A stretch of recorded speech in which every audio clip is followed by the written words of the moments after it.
हम सारी दुनिया।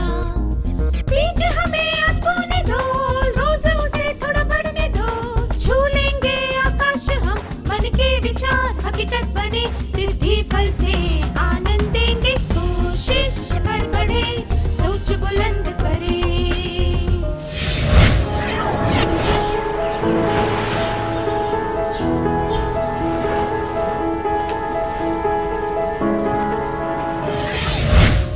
नमस्ते विद्यार्थियों, आप सबको देखकर खुशी हुई। मुझे यकीन है कि आप सबने बेहतर तरीके से तनाव का सामना करना सीख लिया होगा। अब आपके लिए एक प्रश्न है।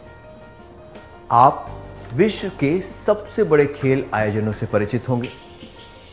क्या आप बता सकते हैं कि विश्व में खेल कूद का दूसरा सबसे बड़ा आयोजन कौन सा है? विंबलडन, कॉमनवेल्थ गेम्स या फिर para Olympics? 1 Wimbledon, 2 Commonwealth games, 3 para Olympics. सही कहा, वो है पैरा ओलंपिक्स, जो अलग तरह से सक्षम लोगों के लिए आयोजित किया जाता है। इसमें भाग लेने वाले हजारों प्रतियोगी दुर्घटना, बीमारी या जन्म से ही किसी न किसी तरह से असमर्थ होते हैं। बहुत ज्यादा तनाव और आघात सहने के बाद भी वे उससे उभर कर इन खेलों में भाग लेते हैं। उन्होंने अपने दुख और तकलीफ का सामना कैसे किया होगा, इसकी कल्पना करके ही हम बहुत कुछ सीख सकते हैं। पैरा ओलंपिक खेलों में भाग लेने वाले खिलाड़ियों से हम क्या सीख सकते हैं?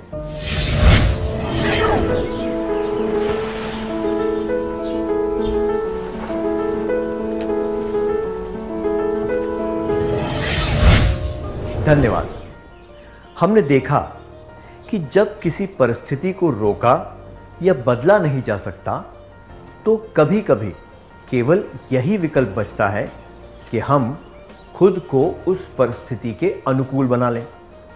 हमने देखा कि पैरा ओलंपिक खिलाड़ियों ने अपने दुर्भाग्य का पासा पलटकर उस परिस्थिति से ऊपर उठने की कोशिश की है। अपनी परिस्थिति पर पूरा नियंत्रण करके उन्होंने विजय प्राप्त की है। अपनी असमर्थता की वजह से उन्हें बहुत तनाव और गहरा आघात पहुंचा होगा, पर वे वहां रुककर उस तनाव का शिकार नहीं बने। उन्होंने अपनी समस्या को अलग नजरिए से देखा। उन्होंने उस समस्या को रुकावट का रूप नहीं दिया और अपने लक्ष्य को प्राप्त करने में जुट गए। वे बस इस बात पर ध्यान दे रहे थे कि उन्हें क्या हासिल करना है। सामान्य लोगों के लिए जो चीजें सफलता और असफलता दर्शाती हैं, उन्होंने उस पर ध्यान ही नहीं दिया। ज्यादातर लोगों को जो चीज असंभव लगती है, उन्होंने उसे संभव कर दिखाया। यह मुमकिन हो सका क्योंकि उनका दृष्टिकोण सकारात्मक था। 90% सामान्य और समर्थ व्यक्ति वो नहीं हासिल कर सकते जो उन्होंने इतनी कठिनाई के बावजूद हासिल कर लिया। सही कहा ना? तो हमें यह याद रखना चाहिए, विपरीत परिस्थितियों के अनुकूल बनने के लिए हमें चीजों को अलग नजरिए से देखना चाहिए, मुख्य मुद्दों पर ध्यान देना चाहिए, सफलता और उपलब्धि के नए पहलू ढूंढने चाहिए, सकारात्मक रहना चाहिए। क्या आप कभी ऐसे किसी व्यक्ति से मिले हैं जिन्होंने अपनी अक्षमता से ऊपर उठकर कोई महान सफलता प्राप्त की हो? क्या आप इसके बारे में सबको बताना चाहेंगे?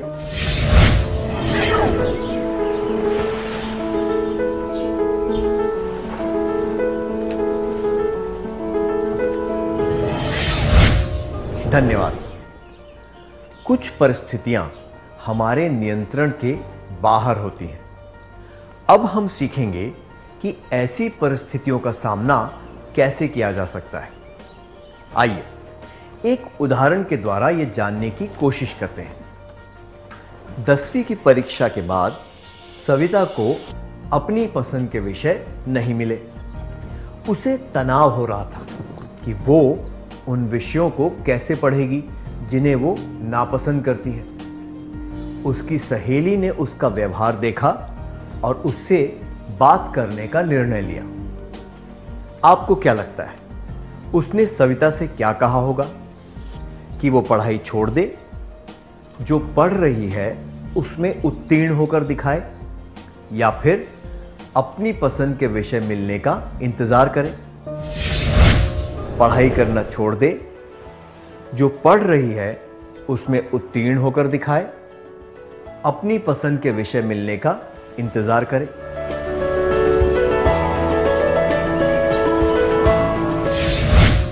पढ़ाई छोड़ने से समस्या हल नहीं होगी, बल्कि और बढ़ जाएगी और तनाव होगा। सविता को जो विषय चाहिए वो उसे जल्द नहीं मिल सकते, इसलिए इंतजार करने का भी कोई फायदा नहीं है। सविता की सहेली को यह कहना चाहिए कि उम्मीदें पूरी न होने से दुख तो होता है, लेकिन हालात से समझौता करके हम आगे बढ़ने के नए अवसर खोज सकते हैं। शुरुआत में हमें यह मालूम नहीं होता कि हमने जो समझौता किया है उससे हमें क्या फायदा होगा, पर सकारात्मक सोच रखने से मदद मिलती है।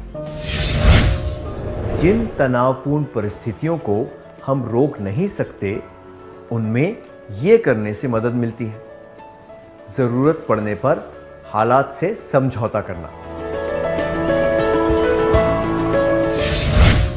क्या अब हम एक क्रियाकलाप करें? आपके एक मित्र को दक्षिण भारत में पढ़ने का मौका मिला है। उसे तनाव महसूस हो रहा है क्योंकि वो अपने माता पिता और दोस्तों से दूर एक नई जगह जाने वाला है। उसे वहां की स्थानीय भाषा भी नहीं आती। इस तनाव का सामना करने में आप उसकी मदद कैसे करेंगे? क्या दो विद्यार्थी इसका अभिनय करके दिखा सकते हैं?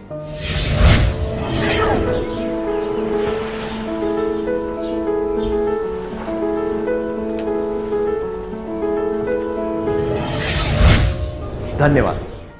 आइए अब एक और परिस्थिति पर ध्यान देते हैं। सत्या को गंभीर बीमारी हो गई, जिसकी वजह से वो चल फिर नहीं सकता था। उसका इलाज बहुत लंबा चौड़ा था और उसमें काफी समय लगने वाला था। बिस्तर में पड़े पड़े वो उकता गया था। छोटी से छोटी चीज जैसे कि पानी पीने के लिए भी उसे दूसरों पर निर्भर रहना पड़ता था। अगर कोई उसे कुछ सेकंड के लिए भी इंतजार करवाता तो उसे गुस्सा आ जाता था।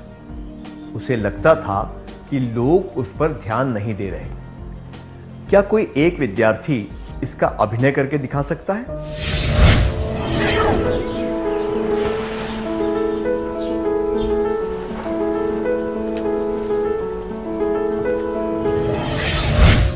हमने देखा कि सत्या अपनी असहाय होने की परिस्थिति का सामना नहीं कर पा रहा है। यह समझा जा सकता है कि वो दूसरों पर निर्भर है और इस बात से कोई भी व्यक्ति परेशान हो जाएगा। लेकिन गुस्सा करके झुंझलाने से परिस्थिति सुधरने वाली नहीं है। उसे अपनी भावनाओं पर काबू रखना सीखना होगा और अपनी भावनाओं को उचित तरीके से व्यक्त करना होगा। ऐसी कठिन परिस्थितियों में अपने रिश्तों को और मजबूत करना महत्वपूर्ण हो जाता है। इसलिए जिन तनावपूर्ण परिस्थितियों को हम रोक नहीं सकते, उनमें यह करने से मदद मिलती है। जरूरत पड़ने पर हालात से समझौता करना, भावनाओं को उचित तरीके से व्यक्त करना। चलिए अगली परिस्थिति के बारे में जानते हैं। रमन और रजत बहुत अच्छे मित्र हैं। वे स्कूल में और स्कूल के बाहर काफी समय एक साथ बिताते हैं। एक बार उन दोनों के बीच जरा सी अनबन हो गई। तब से ही उन्होंने एक दूसरे से बात करना बंद कर दिया। रमन और रजत दोनों के लिए यह तनावपूर्ण था। वे दोनों पछता रहे थे। इससे उनकी दिनचर्या और खाने पीने की आदतें बिगड़ गईं। दूसरों के साथ भी उनके रिश्ते बिगड़ने लगे। उन्हें क्या करना चाहिए? एक दूसरे से दूर रहना चाहिए, एक दूसरे के साथ झगड़ना चाहिए, या दिल खोलकर बात करनी चाहिए?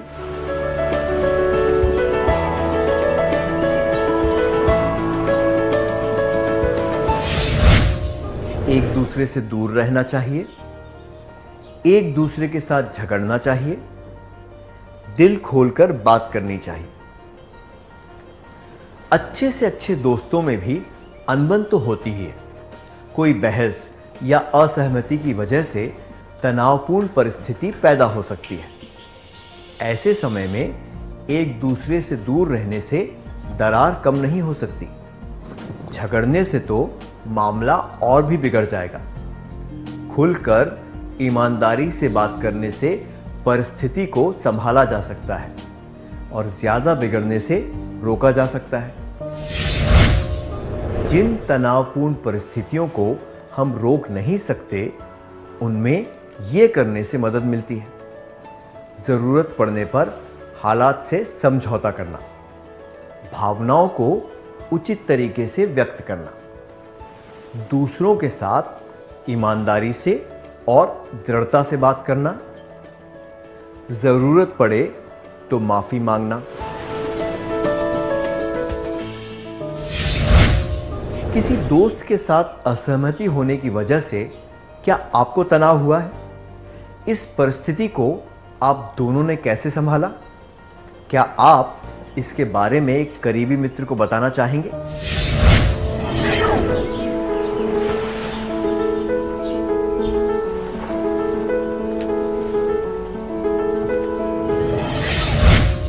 अपने अनुभव के बारे में बताने के लिए धन्यवाद। आइए एक और परिस्थिति पर ध्यान देते हैं। मदन का परिवार और उसके दोस्तों के परिवार साथ में पिकनिक मनाने गए। जिस बस से वे जा रहे थे वो दुर्घटनाग्रस्त हो गई। कुछ लोगों की मृत्यु हो गई। उसके एक दोस्त की टांग कट गई। कई लोग गंभीर रूप से घायल हो गए। मदन को कई फ्रैक्चर हुए, जिसकी वजह से उसने कई हफ्तों के लिए बिस्तर पकड़ लिया। मदन एक खिलाड़ी था और उसे इस परिस्थिति का सामना करने में बहुत परेशानी हुई।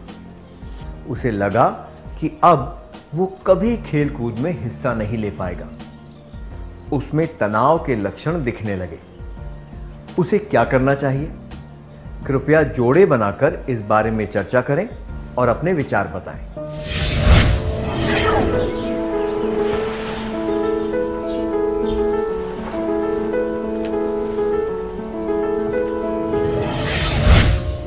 हमने देखा कि हम जिन परिस्थितियों को रोक नहीं सकते, उन्हें बदलने का प्रयास कर सकते हैं। पर जिंदगी में बहुत सी बातें अनिश्चित होती हैं। कई बार ऐसे अनदेखे मोड़ आ जाते हैं जो किसी के नियंत्रण में नहीं होते। उनसे उभरने का एक ही तरीका है, उन्हें स्वीकार कर लेना। हद से ज्यादा तनाव सहन करना और उसका प्रभाव अपने भविष्य पर पड़ने देना नकारात्मक होता है। दुर्भाग्यवश मदन अपने दुखों में इतना डूब चुका था कि उसे जीवन की अन्य मुख्य बातें नजर नहीं आ रही थी। उसी दुर्घटना में कुछ लोगों की जान चली गई और उसके एक दोस्त की टांग नहीं रही। अगर मदन इसका सकारात्मक पहलू देखे तो उसे ये एहसास होगा कि उस घटना के बाद भी वो जिंदा है और उसे बहुत ज्यादा हानि नहीं पहुंची है। उसे ये आभास होना चाहिए कि उसकी असमर्थता तो कुछ ही दिनों के लिए है। आधुनिक सुविधाओं और तकनीकों से वो जल्दी ही ठीक हो जाएगा।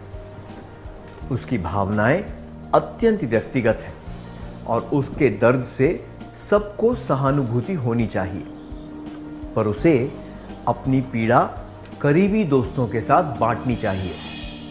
सकारात्मक चीजों पर ध्यान देना चाहिए और खुश रहने की कोशिश करनी चाहिए।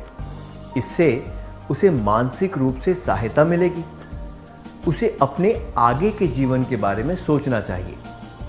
मन में कड़वाहट रखने से उसे और दूसरों को भी कष्ट पहुंचेगा। तनावपूर्ण परिस्थितियों को स्वीकार करने के लिए इन चीजों से मदद मिलती है। यह समझना चाहिए कि कुछ चीजें हमारे नियंत्रण में नहीं होती। सकारात्मक रहना चाहिए। अपने करीबी लोगों के साथ अपनी परेशानी के बारे में बात करनी चाहिए। क्या अब हम एक क्रियाकलाप करें? कल्पना कीजिए, मदन को यह आभास हो गया कि इस परिस्थिति को स्वीकार करने का एक बेहतर तरीका है।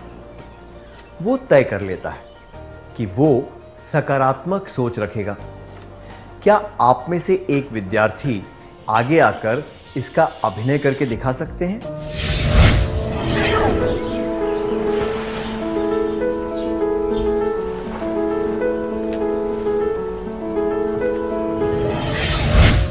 धन्यवाद, बढ़िया अभिनय था। जब कोई व्यक्ति एक के बाद एक दुर्भाग्यशाली घटनाओं को झेल लेता है तो उसकी आत्मा चमकने लगती है। इस वजह से नहीं कि उसे दर्द महसूस नहीं होता, पर इसलिए कि वो व्यक्ति साहसी प्रकृति का होता है।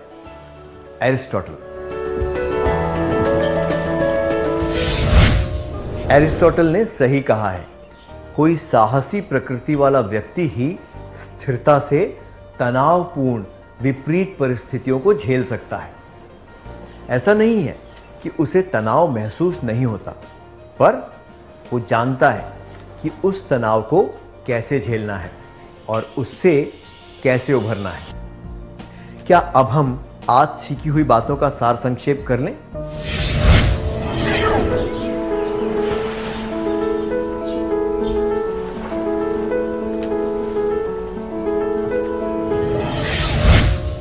विपरीत परिस्थितियों के अनुकूल बनने के लिए हमें चीजों को अलग नजरिए से देखना चाहिए। मुख्य मुद्दों पर ध्यान देना चाहिए। सफलता और उपलब्धि के नए पहलू ढूंढने चाहिए। सकारात्मक रहना चाहिए। जिन तनावपूर्ण परिस्थितियों को हम रोक नहीं सकते, उनमें यह करने से मदद मिलती है। जरूरत पड़ने पर हालात से समझौता करना, भावनाओं को उचित तरीके से व्यक्त करना, दूसरों के साथ ईमानदारी से और दृढ़ता से बात करना, जरूरत पड़े तो माफी मांगना। तनावपूर्ण परिस्थितियों को स्वीकार करने के लिए इन चीजों से मदद मिलती है। यह समझना चाहिए कि कुछ चीजें हमारे नियंत्रण में नहीं होती। सकारात्मक रहना चाहिए। अपने करीबी लोगों के साथ अपनी परेशानी के बारे में बात करनी चाहिए।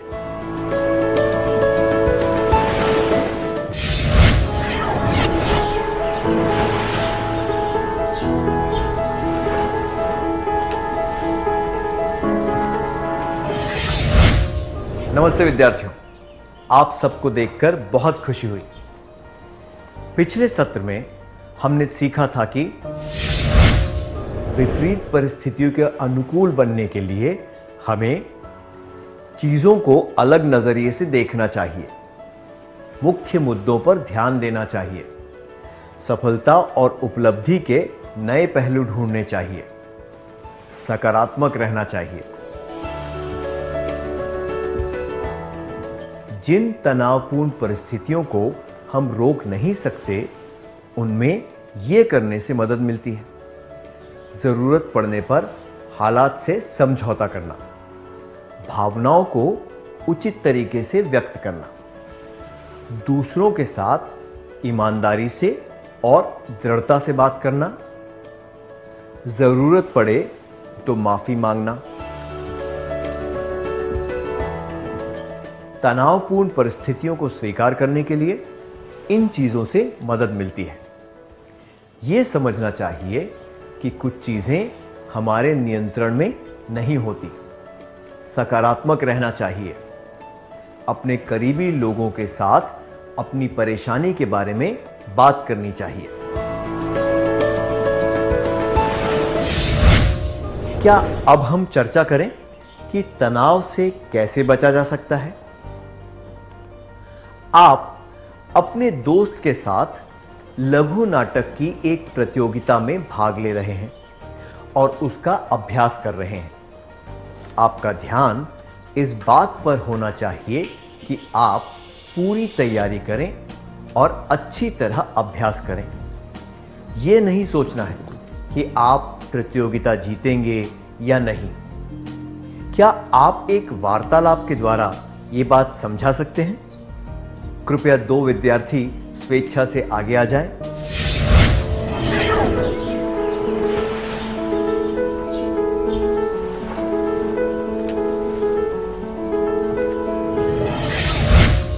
बहुत अच्छा प्रयास था, धन्यवाद।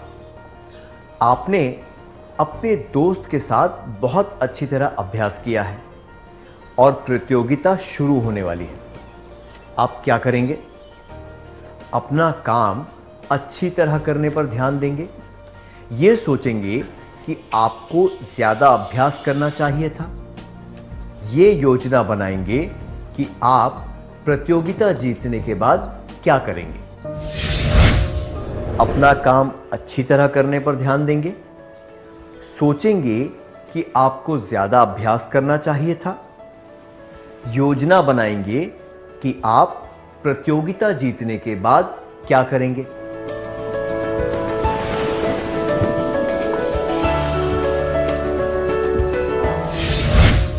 आपका ध्यान सिर्फ नाटक पर होना चाहिए। आपको केवल अच्छा प्रदर्शन करने के बारे में सोचना चाहिए। यह सोचना कि आपको ज्यादा अच्छा अभ्यास करना चाहिए था या फिर जीतने के बाद क्या करना है उसकी योजना बनाना, इससे तनाव भी बढ़ सकता है। प्रतियोगिता खत्म हो गई है और आपको कोई इनाम नहीं मिला है। आप क्या करेंगे? क्या 2 विद्यार्थी इसका अभिनय करके दिखा सकते हैं?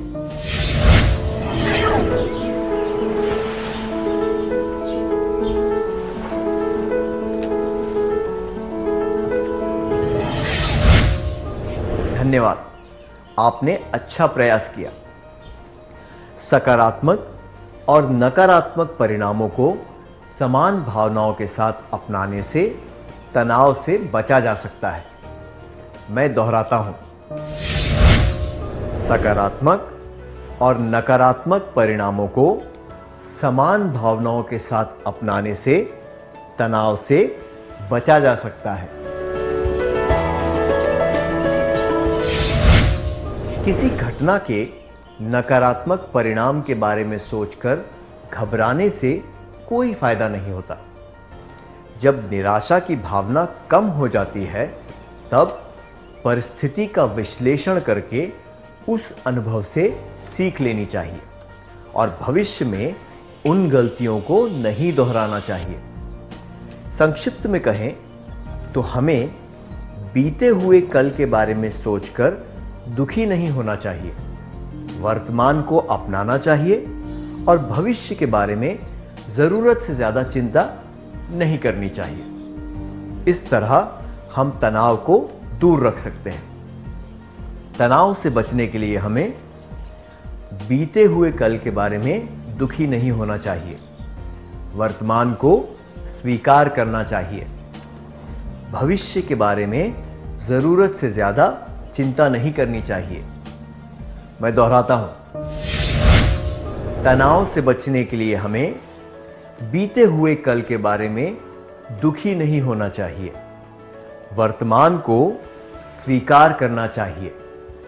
भविष्य के बारे में जरूरत से ज्यादा चिंता नहीं करनी चाहिए।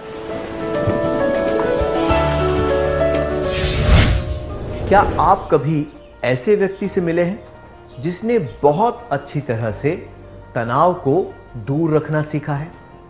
क्या आप इसके बारे में सबको बताना चाहेंगे?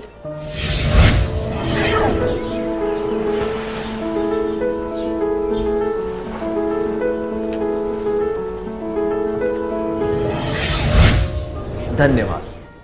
ऐसी वास्तविक प्रेरणादायक कहानियां बताने के लिए धन्यवाद। ऐसे व्यवहार की आवश्यकता केवल दुर्भाग्यवश परिस्थितियों में नहीं होती, बल्कि रोजमर्रा के जीवन में भी होती है। ऐसे तरीके अपनाने से हम अपने सामान्य जीवन को बेहतर बना सकते हैं। तनावपूर्ण परिस्थितियों में जब हम शांत चित्त रहना सीख जाते हैं, तो हम कुछ सकारात्मक परिणामों के बारे में ज्यादा जागरूक हो जाते हैं। शांत चित्त रहने के सकारात्मक परिणाम: आत्मसम्मान में वृद्धि, अच्छी सेहत, व्यक्तिगत योग्यता का आभास, दूसरों के लिए प्रेरणा। क्या अब हम एक क्रियाकलाप करें? तनाव से बचने के लिए आप क्या करेंगे? अपनी कार्य योजना के बारे में सोचकर क्या आप उसे एक कागज पर लिख सकते हैं? ये किसी को भी बताने की आवश्यकता नहीं है। ये केवल आपके मार्गदर्शन के लिए है। इसे पूरी ईमानदारी के साथ कीजिए।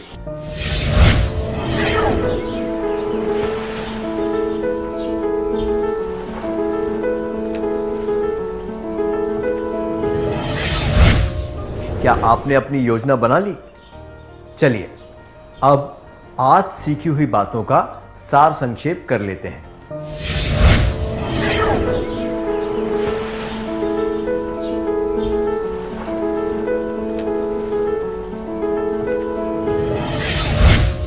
तनाव से बचने के लिए हमें बीते हुए कल के बारे में दुखी नहीं होना चाहिए। वर्तमान को स्वीकार करना चाहिए। भविष्य के बारे में जरूरत से ज्यादा चिंता नहीं करनी चाहिए। शांतचित्त रहने के सकारात्मक परिणाम: आत्मसम्मान में वृद्धि, अच्छी सेहत, व्यक्तिगत योग्यता का आभास, दूसरों के लिए प्रेरणा। इतनी अच्छी तरह सार संक्षेप करने के लिए धन्यवाद।